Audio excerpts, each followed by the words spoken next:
Bismillahirrahmanirrahim. Alhamdulillahi rabbil alamin. Wa sallallahu ala sayyidina Muhammadin wa ahli baitihi at-tayyibin at-tahirin. اللهم صل على محمد وآل محمد على محمد وعلى محمد وآل محمد وآل اللهم صل على محمد على محمد وآل محمد Man tabi'ahum bi ihsanin ila qiyam yaumiddin. Allahumma rabbi shrah li sadri wa yassir li amri wa hlul 'uqdatam min lisani yafqahu qawli. Rabbi antiqni bil huda wa alhimni at-taqwa. Assalamualaikum warahmatullahi wabarakatuh. Waalaikumsalam warahmatullahi wabarakatuh.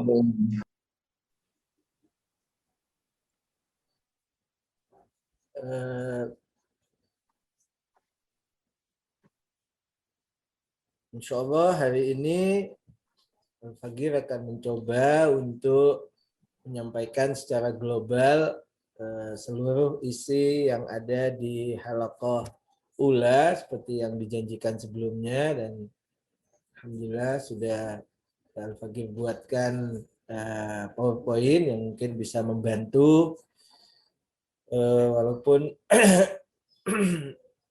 karena lebih mudah pengetikannya dan juga penulisannya jadi pakai bahasa Indonesia, walaupun tetap beberapa istilahnya belum kita dapatkan di Indonesia, terpaksa kita gunakan istilah Arabnya ataupun kedua-duanya. Padahal pada halaqah ula ini Sayyid Muhammad Baqir Sadar menyampaikan beberapa tema besar. Lanjutkan slide-nya. Ya, ada 6 tema besar. Yang pertama adalah muqaddimah, yang kedua adalah keabsahan atau kehujjahan keyakinan atau al-qat'. Kemudian yang ketiga adalah dalil syar'i, yang di situ ada beberapa sub pembahasan.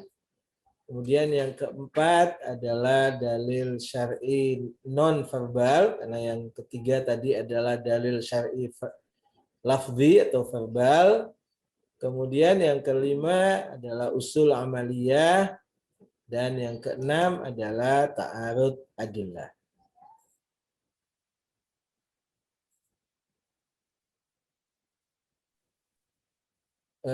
Lanjut. Pada muqaddimah beliau menyampaikan ringkasan saya ada 6 poin. Yang pertama adalah tentang definisi, di mana beliau mendefinisikan ilmu usul fikih adalah ilmu yang mengajarkan unsur-unsur mustarak dalam menyimpulkan hukum syar'i, ya, al-ilm bil anasir al-mushtaraka listinbatil hukm syar'i, yang di situ juga beliau sebutkan tentang objek yang dibahas dalam usul fikih atau maudhu ilmu usul fikih, yaitu anasir mushtarakah, dan beliau juga jelaskan beda antara ilmu usul fikih dan fikih, yaitu bahwa ilmu usul fikih membahas tentang anasir mustarakah, dan yang dimaksudkan dengan anasir mustarakah itu adalah yang digunakan pada bab yang banyak, yang mana dia tidak terbatas kepada hanya satu item atau satu bab saja, tetapi dia digunakan dalam beberapa bab fikih atau bab untuk istinbat hukum, karena itu disebut dengan anasir mustarakah. Sedangkan fikih itu adalah biasanya berhubungan dengan anasir khassah. Khassah artinya adalah khusus pada masing-masing bab.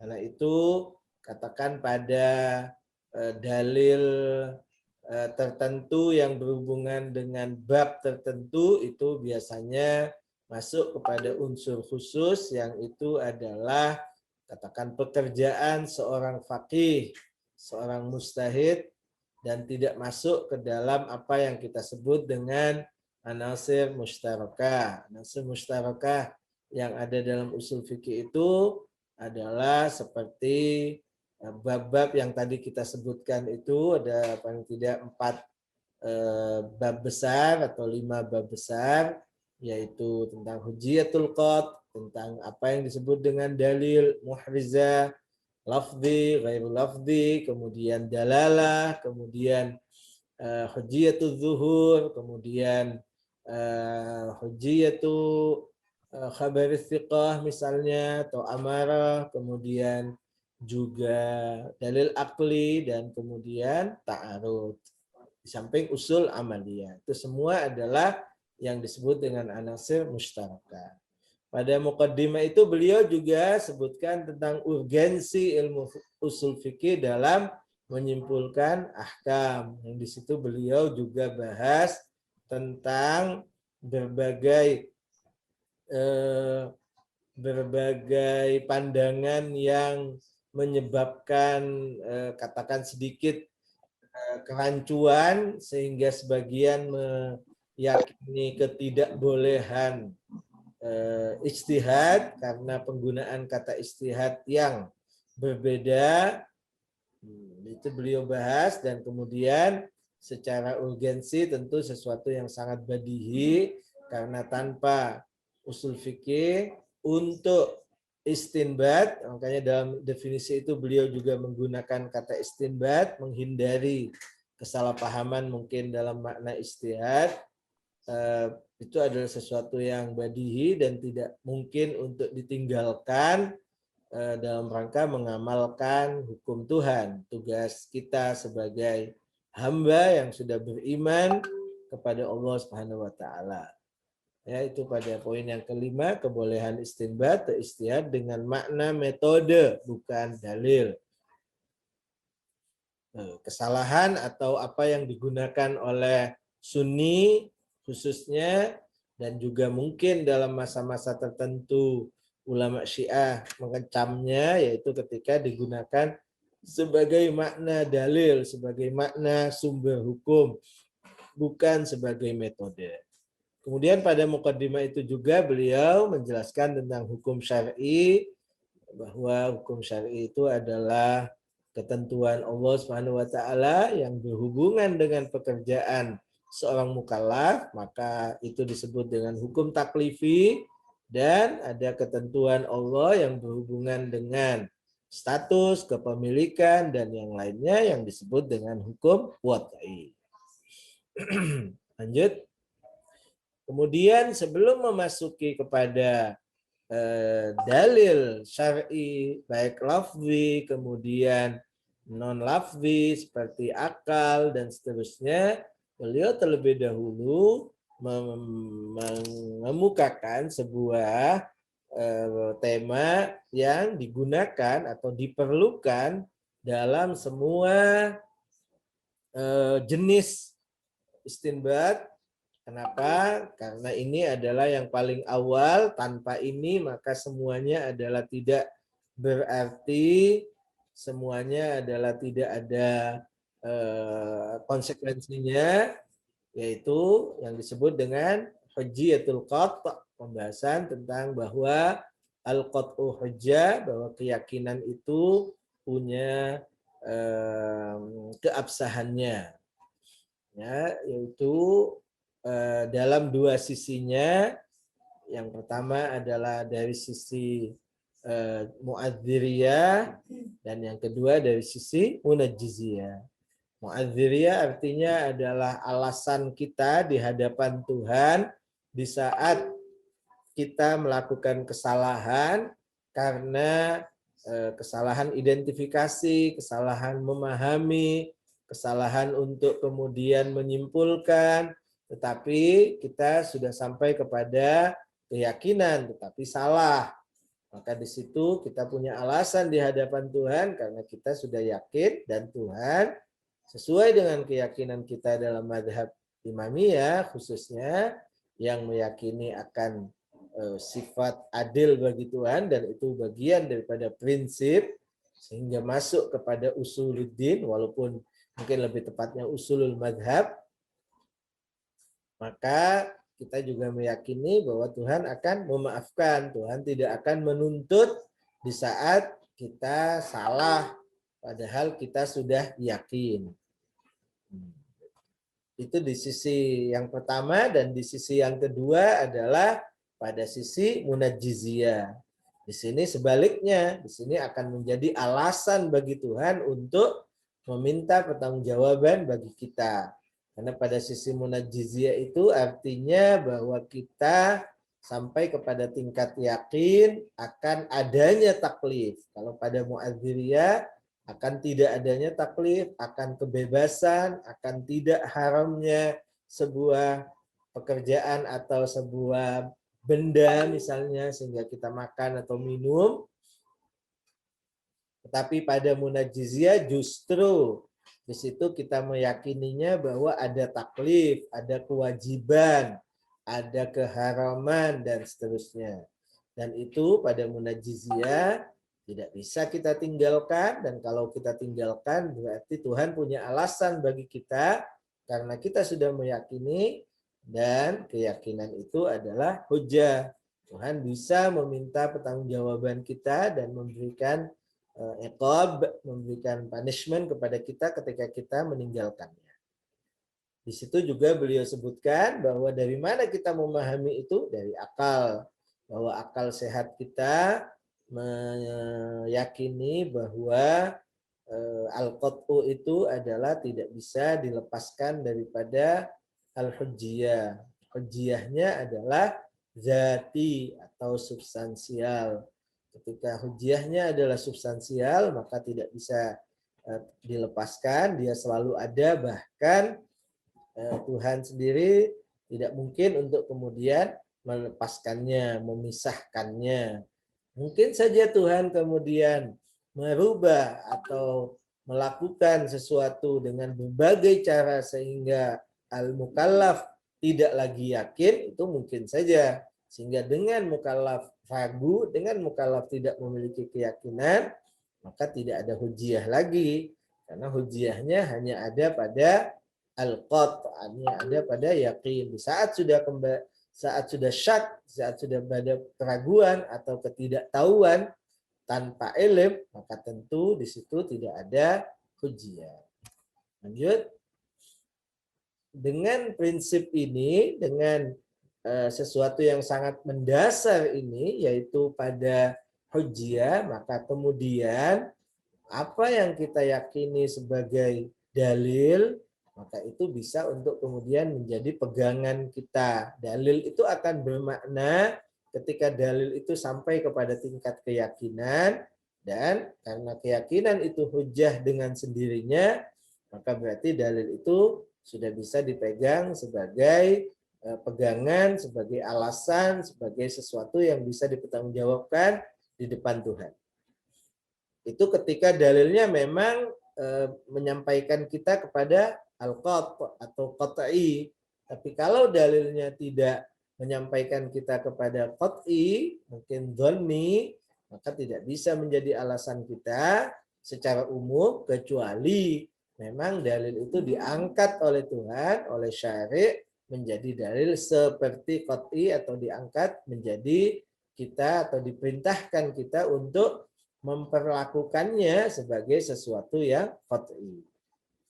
Tapi terlebih dahulu, sebelum memasuki pada bagaimana menggunakan sebuah dalil dari Al-Quran atau Sunnah, beliau terlebih dahulu melakukan pembahasan yang disebut dengan pembahasan dalalah. Karena dalil nas yang ada dalam teks dalam Al-Quran dan hadis itu menggunakan lafadz verbal, menggunakan kata, kalimat, atau ya kalimat dalam bahasa Indonesia kata,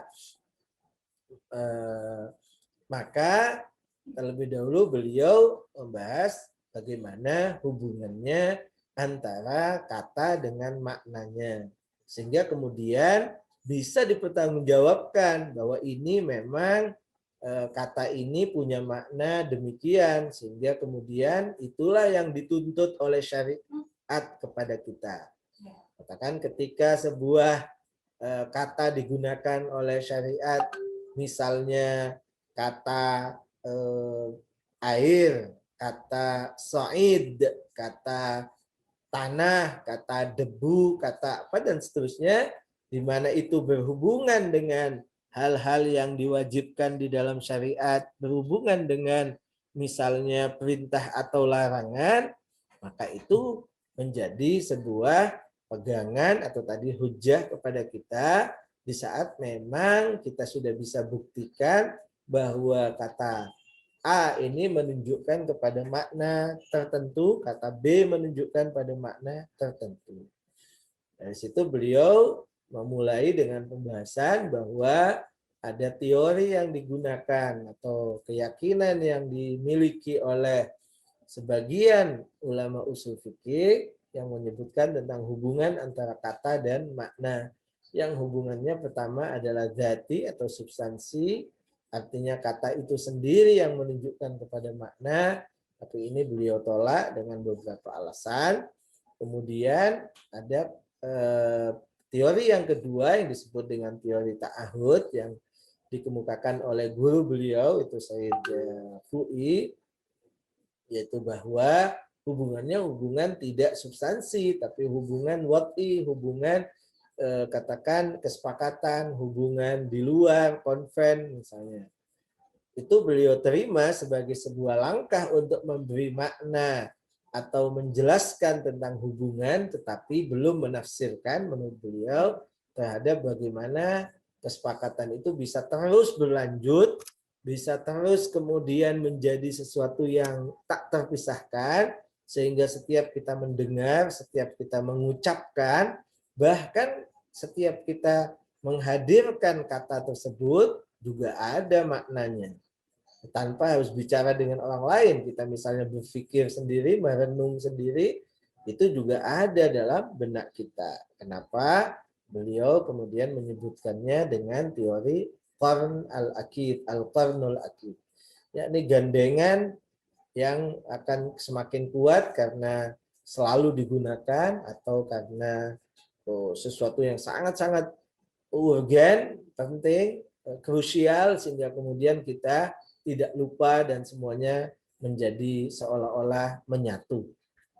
Dan itulah yang disebut dengan istiqmal, yakni ketika seseorang menggunakan sebuah kata yang dimaksudkan adalah memang maknanya, yang memang makna itu didapatkan daripada teori yang tadi disebutkan di atas itu. Ketika digunakan pada aslinya, ya, yang hadir di kepala kita, itulah disebut dengan penggunaan hakiki. Tetapi ketika digunakan untuk sesuatu yang lain yang mana ada hubungan, maka itu disebut dengan majaz. Pada penggunaan hakiki tidak perlu qarinah, tapi pada penggunaan majaz perlu kepada qarinah, kecuali ketika memang majaznya sudah menjadi hakiki karena terlalu sering sehingga kemudian berubah. Kemudian beliau menyebutkan beberapa kategori daripada apa yang ada di dalam bahasa, di mana dalam bahasa itu ada namanya harf, di mana dia tidak punya makna mandiri, ya, tetapi dia punya makna di saat bersama dengan yang lain. Dan ada juga format fi'il atau hay'ah, di mana dia juga tidak punya makna mandiri kecuali kemudian digabungkan dengan yang lain. Terus ada makna yang mandiri, yaitu pada kata benda, isim. Setiap kata benda itu sudah bisa menunjukkan kepada maknanya sendiri-sendiri. Nah, itu bisa kita gunakan atau bisa kita ucapkan, dan setiap kita ucapkan, setiap kita hadirkan di benak kita, di benak orang lain yang mendengarnya juga demikian. Itu pada kata benda ataupun ini kita sebut isim dalam bahasa Arab, ataupun pada madah daripada kata kerja. Selain itu juga ada hay'ah kalimat. Dalam bahasa Arab ada namanya jumlah, ada mubtada khobar misalnya. Maka itu dibagi kepada dua, ada yang sempurna, ada yang tidak sempurna. Sempurna itu menjadi sebuah makna ismi karena bisa untuk kemudian memberikan pemahaman tertentu kepada kita. Tapi ketika tidak sempurna, maka seperti pada harfi, ini tidak memberikan makna kepada kita sehingga bisa kita pahami, sehingga kalau kemudian bisa dipahami akan melahirkan konsekuensi dalam penerimaan, bisa diterima, bisa dibenarkan atau bisa disalahkan, dan kemudian pada tingkat prakteknya, tingkat pada pengamalannya. Lanjut. Kemudian beliau sebutkan pada madlul, yakni kata yang tadi menunjukkan kepada makna itu, maka kalau yang dimaksudkan adalah maknanya, dan pasti memang orang ketika menyebutkan kata yang dimaksudkan maknanya, maka itu yang disebut dengan madlul. Kalau hanya pada batas sebuah kata saja, maka tentu yang hadir adalah makna lughawi saja, yakni apa yang disebut atau apa yang dipahami dalam bahasa. Sehingga ketika kita menyebutkan sendiri-sendiri, maka yang hadir di benak kita hanya kehadiran deskripsi atau tasawur daripada makna tersebut. Tapi ketika dalam sebuah jumlah, maka akan menjadi sebuah makna tasdiki, sehingga kemudian bisa dibenarkan atau bisa disalahkan. Tapi pada tadi lughawi tidak ada benar salah, hanya hadir saja. Gitu juga kemudian ketika bentuk dalam sebuah kalimat, ada kalimat yang disebut dengan khobariyah, itu yang bisa dibenarkan dan disalahkan. Tetapi ketika insya'iyah itu tidak bisa dibenarkan atau disalahkan. Tapi justru membangun hubungan. Karena yang bisa dibenarkan dan disalahkan itu adalah adanya hubungan antara subjek dan predikat. Kalau memang betul ada hubungan, maka berarti benar. Ketika tidak ada hubungan, berarti salah. Sementara pada insya'iyah, itu justru akan dibangun hubungan, sehingga tidak bisa dikatakan benar ataupun salah.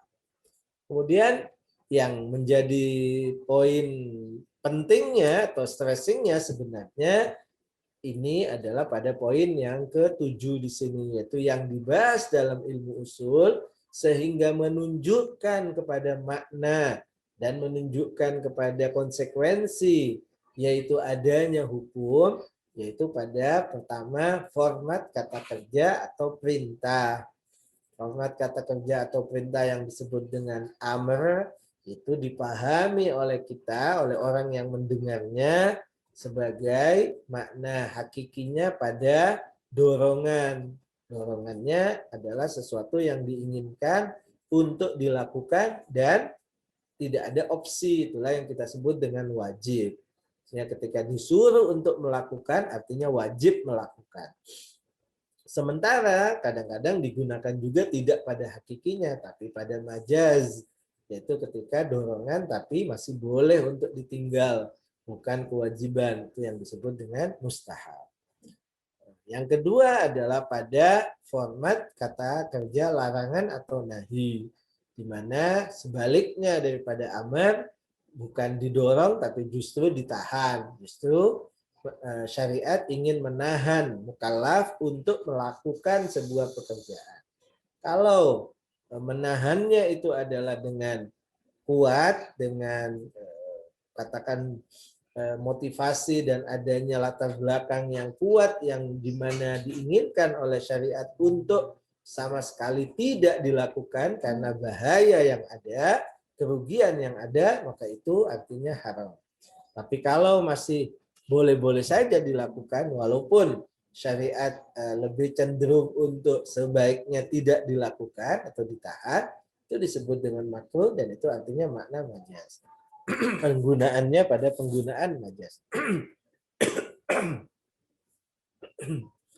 Kemudian yang ketiga, apa yang dipahami sebagai mutlak. Artinya di saat sebuah statement, sebuah jumlah, sebuah proposisi, di situ ada perintah atau ada larangan terhadap objek tertentu, terhadap sebuah pekerjaan tertentu, atau kepada katakan maf'ul bih tertentu, objek yang diperintah itu kadang-kadang dia dibiarkan oleh Tuhan mutlak tanpa adanya qaid, tanpa adanya batasan, sehingga berarti seorang mukallaf dalam melakukannya punya kebebasan tanpa harus dibatasi dengan batasan tertentu. Itu disebut mutlak. Kemudian yang keempat adalah ketika dalam statement itu ada alat-alat yang menunjukkan kepada umum atau general seperti semua dan setiap. Itu juga sama dengan mutlak, artinya mencakup semua masadir, mencakup semua personel yang ada di dalamnya, tetapi ini lebih tegas. Ketercakupannya adalah lebih tegas karena menggunakan lafadz kullu ataupun jami'u. Yang kelima adalah ketika sebuah statement menggunakan kata idza, yang di situ artinya ada syarat, ada fi'lu syarat dan ada jawabus syarat. Maka dipahami, ini ada madlul di sini, bahwa ketika ada syarat maka ada juga jawabnya. Ketika syaratnya positif, maka juga jawabnya adalah positif. Tapi ketika syaratnya negatif atau tidak ada, maka berarti jawabnya juga negatif atau tidak ada. Jawab yang negatif dan tidak ada itulah yang disebut dengan mafhum. Sehingga itulah yang kemudian juga bisa diambil sebagai sebuah kesimpulan, dan itu juga hujjah. Mafhumnya itu juga hujjah. Mafhum syarat. Selain mafhum syarat juga ada namanya batas akhir, yaitu ketika sebuah statement dalam katakan larangan ataupun dalam perintah ada menggunakan kata ila dan menggunakan kata hatta. Itu menunjukkan kepada batas akhir yang itu juga punya mafhum. Artinya dalam mantuknya adalah menunjukkan kepada kita sebuah perintah di mana perintahnya sampai kepada batas tertentu. Ketika sudah melewati batas itu artinya ada sebaliknya, artinya tidak ada lagi perintah. Begitu juga ketika larangan sampai batas tertentu. Artinya setelah melewati batas itu maka tidak ada lagi larangan. Itu yang juga disepakati punya mafhum. Yang ketujuh adalah sifat. Ya, dalam kalimat tersebut menggunakan sifat. Ketika menggunakan sifat ini dipahami bahwa tidak punya mafhum. Sehingga ketika tidak ada sifat itu tapi ada sifat lain misalnya, maka di sini tidak berlaku mafhumnya. Di antara contoh yang mungkin biasanya digunakan yaitu tentang ayat riba. Ayat riba yang mengatakan ya ayyuhalladzina amanu la ta'kulun riba adhafan mudha'afa. Wahai orang yang beriman, jangan kamu makan hasil riba yang berlipat ganda. Itu menunjukkan bahwa saat itu ketika diturunkan ayat ini, pelarangan kepada orang yang melakukan transaksi riba saat itu adalah ribanya berlipat ganda. Tetapi tidak menunjukkan bahwa ketika tidak berlipat ganda, artinya tidak ada sifat itu, bukan berarti kemudian boleh, sehingga berlaku mafhumnya. Tapi tidak. Lanjut. Pembahasan berikutnya adalah apa yang dikenal dengan keabsahan zuhur. Yang ini adalah jadi poin penting adalah di saat sebuah kata itu memiliki lebih daripada satu makna. Kalau punya satu makna yang disebut dengan nas atau sharih, maka tidak ada keraguan untuk kemudian itu berarti qat'i. Tapi ketika punya lebih dari satu makna, ya, dan dua makna atau lebih itu sama, tidak ada yang lebih kuat dengan ditentukan lebih cepat datang ke kepala kita, ke benak kita, maka itu disebut dengan kata yang mujmal. Kata yang mujmal itu tidak bisa kemudian dipahami. Tapi yang ketiga kondisinya ada kata yang punya lebih dari satu makna, dua misalnya atau lebih, tetapi salah satu daripada makna-makna itu adalah lebih kuat. Dengan kita buktikan bahwa dia itu lebih kuat ketika lebih cepat hadir di kepala kita. Dan itulah yang disebut dengan makna zuhur. Pertanyaannya, apakah makna zuhur itu boleh kita gunakan, boleh kita ambil, boleh kemudian kita jadikan pegangan? Jawabannya ya. Dan itulah yang disebut dengan bahwa az-zuhuru hujjah, atau yang disebut dengan hujjiyatul zuhur. Dari mana kita bisa memahami bahwa ketika orang menyebutkan sebuah kata, walaupun itu punya lebih dari satu makna, tapi makna yang lebih kuat itulah yang dimaksudkan, kecuali ketika dia menggunakan qarinah yang menunjukkan kepada kata yang makna yang lain. Di sini beliau sebutkan dalilnya ada dua, yaitu apa yang terjadi kepada sahabat Nabi di hadapan Nabi, ataupun sahabat imam di hadapan imam, ketika mereka satu dengan yang lain menyebutkan kata yang punya makna lebih dari satu, atau sebuah kalimat yang dipahaminya darinya lebih daripada satu makna tetapi ada makna yang lebih kuat, maka itulah yang dipegang, itulah yang kemudian digunakan, itulah yang kemudian punya konsekuensi adanya, katakan mengikat dan tidak dan seterusnya. Nah, karena itu digunakan oleh mereka dan Nabi juga dan imam menggunakannya, tidak menggunakan cara lain, ya, tidak melarang dan tidak menggunakan metode lain, maka itu artinya afsah. Itulah yang memang bisa dipegang. Lanjut.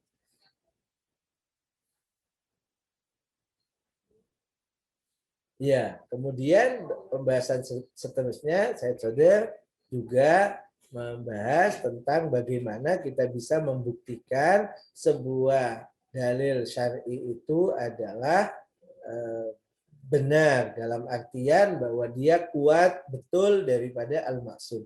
Karena yang bisa disebut dalil itu ketika memang dia betul daripada Nabi atau betul daripada al-maksum dalam sunnah. Kalau Al-Quran sudah jelas bahwa itu dari Allah. Kontennya tadi dipahami, matannya dipahami dengan apakah qat'i ataupun misalnya zuhur. Dan dua-duanya sama-sama sudah hujjah. Tetapi pada pembuktian bahwa itu memang betul dari Tuhan, dari Nabi atau dari imam, di sini ada beberapa metode yang digunakan oleh Said Sadr, diantaranya adalah tawatur, bahwa ketika periwayatannya adalah diriwayatkan secara mutawatir, maka akal kita mengatakan itu tidak mungkin adalah bohong, berarti benar, berarti adalah kuat, menghantarkan kita bahwa itu yakin, dan karena menghantarkan kepada keyakinan maka juga menjadi hujjah. Hujjahnya bahkan secara akli, substansi, tidak perlu kepada hujjah dari tempat lain. Tidak perlu ada dalil yang mengatakan bahwa hadis mutawatir itu hujjah. Yang kedua adalah ijma', yakni tidak diriwayatkan secara mutawatir teks hadisnya, tetapi kita temukan para ulama, ya, para mujtahidin sebelum kita misalnya, itu adalah telah menetapkan sebuah hukum untuk satu masalah tertentu. Sementara tidak kita temukan dalilnya, nasnya, maka kita akan meyakini bahwa mereka tidak mungkin berdalil tanpa nas. Ya, pasti ada nasnya, berarti kita bisa buktikan bahwa ada nas, ada dalil, tapi tidak sampai ke kita. Walaupun tidak ditemukan dalilnya, tapi karena mereka berfatwa sama, maka disimpulkan bahwa mereka punya dalil, dan kemungkinan mereka salahnya adalah kecil, artinya pemahaman terhadap dalil itu sehingga difahami dengan istinbat sebuah hukum A atau B, ini wajib atau haram dan seterusnya, itu juga kecil. Yang ketiga tidak disepakati, tapi mayoritas, itu yang disebut dengan syuhra. Di sini juga memberikan adalah sebuah keyakinan bahwa ada yang sampai ya ke kita walaupun ada kesampai pada mereka walaupun tidak ada hadisnya sampai ke kita. Tentu ijma dan syura lebih kuat ijma, syura di bawahnya. Yang keempat adalah sirah mutasyabih. Yakni apa yang dilakukan oleh para sahabat Nabi atau sahabat imam di saat memang mereka melakukan sebuah perbuatan tertentu yang dipastikan bahwa mereka melakukannya adalah katakan di hadapan para nabi atau di hadapan para imam, dan itu artinya mereka mendapatkan hadis dari imam, penjelasan dari imam atau dari nabi yang juga tidak sampai ke kita. Tentu harus sesuatu yang katakan sepakat mereka melakukannya. Itu semua menghasilkan kepada keyakinan 1, 2, 3, 4 sehingga tidak perlu dalil lagi karena qat'i hujjah sendiri. Yang kelima, ketika khabarnya atau hadisnya tidak qat'i tapi dhanni, yaitu hanya diriwayatkan oleh katakan sedikit oleh orang fiqh. Nah, yang penting fiqh. Maka itu walaupun menghasilkan dzon, tapi juga dzonnya di sini hujjah dengan dalil ayat naba, bahwa ayat naba itu menyuruh kita untuk menerima apa yang diriwayatkan atau disampaikan oleh seorang yang tidak fasik, begitu ya.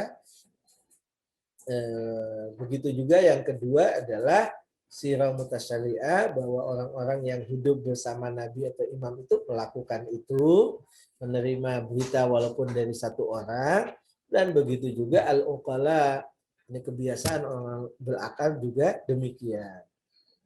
Lanjut. Ya. Selain dalil lafzi, ada dalil akli. Pada dalil akli itu artinya akal kita memahami adanya hubungan-hubungan. Yang pertama adalah hubungan perlawanan, hubungan tadad antara wajib dan haram. Di mana kalau di dua pekerjaan akal kita akan mengatakan boleh, sehingga boleh saja ada larangan dan ada perintah, tapi pada dua pekerjaan yang terpisah, maka itu boleh-boleh saja, yang satu halal, yang satu haram, yang satu wajib, yang satu katakan dilarang. Tapi untuk satu pekerjaan itu dibagi kepada dua bagian. Ada satu pekerjaan yang di dalamnya ada dua kategori, ada dua unwan, yang mana betul-betul menunjukkan dua unwan atau tidak. Hanya unwannya dua, tapi dalam praktek di luarnya hanya satu pekerjaan.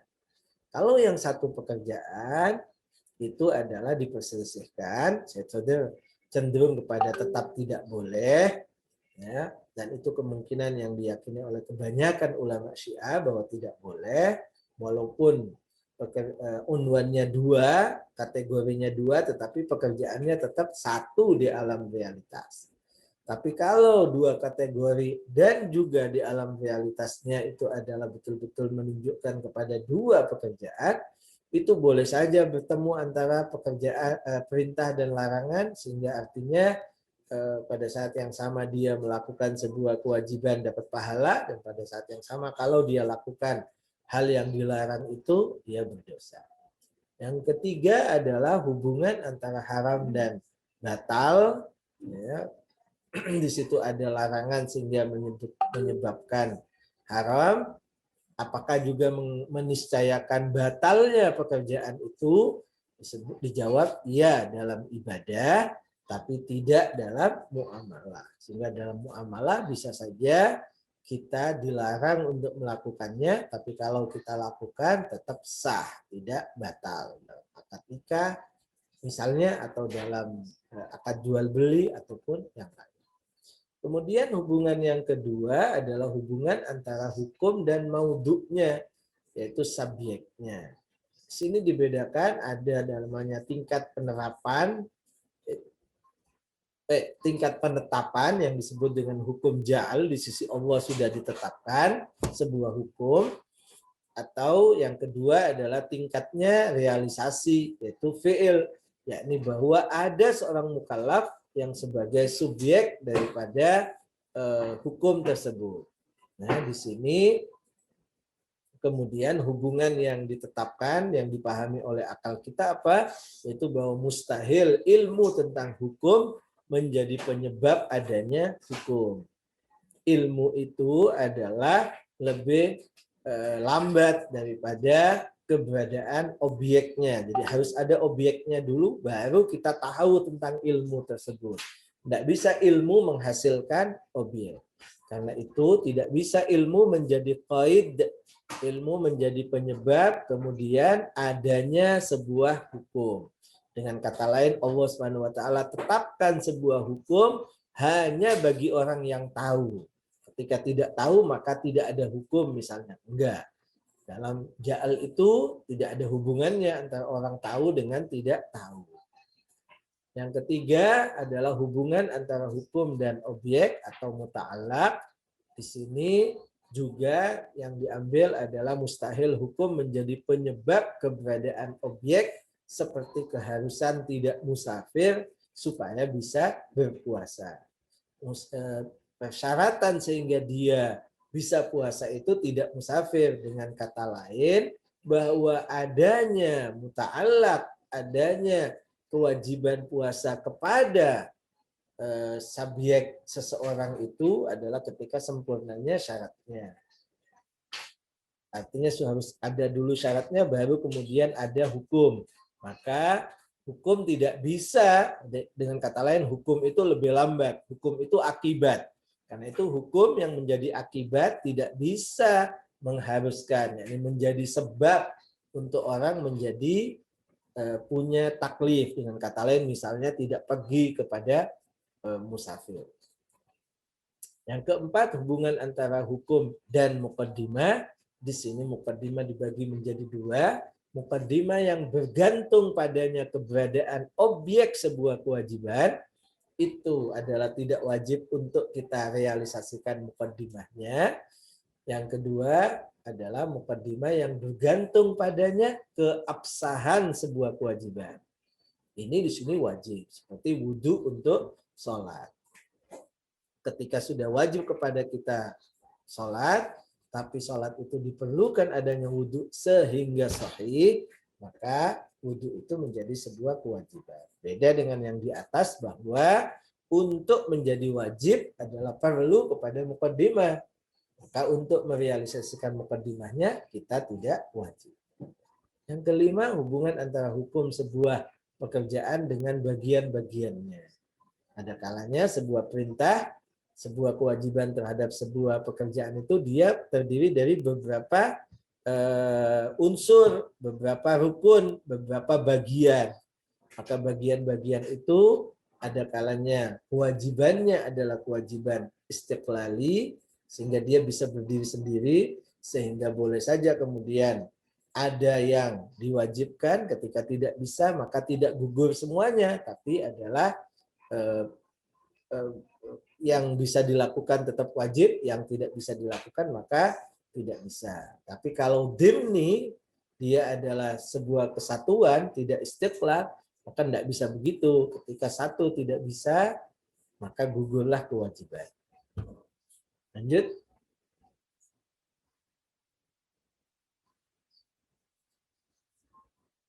Nah, setelah dalil usul amaliyah, sedikit lagi ya. Kemudian di saat kita tidak menemukan dalil, maka seorang faqih atau mujtahid akan lari kepada usul amaliyah, prinsip praktis. Usul amaliyah itu artinya objeknya, maudhu'nya adalah syak, sesuatu yang tidak diketahui atau diragukan. Tidak sampai kepada pengetahuan untuk mengidentifikasi hukumnya apakah wajib, haram, dan seterusnya. Maka syak itu dibagi menjadi dua, ada syak badwi namanya, syak di mana keraguan yang awal, keraguan yang katakan sederhana, maka di situ menurut Said Sadar wajib ihtiyat karena konsekuensi hakut to'ah. Hakut to'ah itu mencakup juga secara akli kepada sesuatu yang diragukan, kecuali memang syariat membebaskan kita, dan benar syariat sudah membebaskan kita, sehingga langkah keduanya adalah bara'ah syariah. Artinya kesimpulannya adalah pada bara'ah syariah. Sementara masyhur selain Said Sadr misalnya, atau kebanyakan ulama usul menganggapnya bara'ah akliyah dari awal. Ya, tidak ada secara akli untuk kita ihtiyat, tapi memang bebas, dan itu diperkuat dengan adanya dari syariat bahwa memang menegaskan syariat membebaskannya, sehingga disebut dengan bara'ah syariah. Yang kedua ada masykuk yang di dalamnya ada ilmu ijmali, bukan badui. Maka itu harus ihtiyat, ini sepakat. Kecuali ketika sudah terurai, ijmalinya menjadi hilang, maka yang berlaku adalah bara'ah. Ada yang diragukan, apakah tetap itu termasuk kepada syak badui atau masih ijmali. Sehingga ragu antara dimasukkan kepada ihtiyat ataupun bara'ah. Pada apa? Pada sebuah keraguan di saat ada antara minimal dan maksimal, antara 9 dan 10. Yang ke-10 diragukan. Maka Said Sadr di sini lebih condong kepada yang bara'ah. Yang 10 bebas, yang 9-nya tetap oke. Yang terakhir istishab, yaitu ketika yakin lalu ragu, maka kembali kepada yakin sebelumnya, baik menetapkan hukum atau menetapkan maudhu, ya, baik keraguannya karena adanya faktor eksternal yang disebut dengan rafi, ataupun karena faktor internal yang disebut dengan muqtadi, semuanya berlaku istishab. Yang terakhir adalah tentang ta'arud, yaitu ketika ada perlawanan antara berbagai dalil. Next, lanjut. Slide berikutnya, slide terakhir. Ya, ta'arud itu adalah antara dalil muhrizah